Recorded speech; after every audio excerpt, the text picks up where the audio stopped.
Hello everyone, maths सब पर आप सबका स्वागत है। आज हम DSSB के प्रीवियस ईयर्स के एग्जाम में जो परसेंटेज के क्वेश्चंस आए हुए हैं उनको करने वाले हैं। चलिए क्लास स्टार्ट करते हैं। क्वेश्चन नंबर 36 देखिए क्या कह रहा है। 100% इज इक्वल टू, तो यहां आपको ये पता होना चाहिए कि परसेंट का मतलब होता है 1/100 और बस बात खत्म। 100/100 इज 1।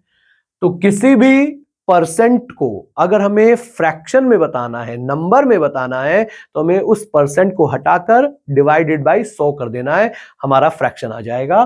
तो क्वेश्चन नंबर 36 का option number 3 is the answer. Question number 37 वो कह रहा है 60% ऑफ √225। अगेन 2014 के एग्जाम में आया हुआ है, तो ऐसे क्वेश्चंस तो आपको पेन भी नहीं उठाने। √225 हो जाएगा 15। 15 का 60% का मतलब 15 का 3/5।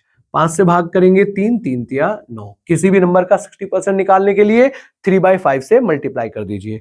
Question number 38। अब इसमें आपको मुझे बताने की जरूरत नहीं है, 12.5% का मतलब होता है 1/8। तो क्वेश्चन नंबर 38 की option number 4 is the answer. अब देखिए ये क्वेश्चन किसी नंबर का 30% बताना है जबकि 90% 54 है।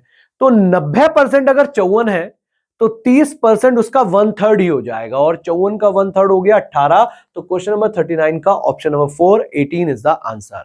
नेक्स्ट क्वेश्चन देखिए, इस क्वेश्चन में क्या कह रहा है। एक वस्तु का मूल्य 30% घटा दिया गया और इसकी बिक्री 20% से बढ़ गई, तो दुकान का जो राजस्व है यानी कि जो उसकी इनकम है उस पर क्या चेंज आएगा। तो आपको पता होना चाहिए इनकम दो चीजों पर डिपेंड करता है, कितने रेट से बेचा मतलब प्राइस, और कितना बेचा यानी कि जो उसकी सेल हुई है वो कितनी हुई है, बिक्री कितनी हुई है। तो यहां पर हम देख रहे हैं कि प्राइस तो 30% से घट गया मतलब 10 से 7 रह गया, और उसकी सेल 20% से बढ़ गई का मतलब हुआ 5 से 6 हो गई। तो जो इनकम है वो प्राइस इंटू सेल होगा, यानी कि 10 पंजे 50। पहले अगर वो 50 रुपए कमाता था तो अब 7 6 42, 42 ही रुपए कमा पा रहा है। कितना कम हो गया? 8 रुपए कम हो गया 50 पर।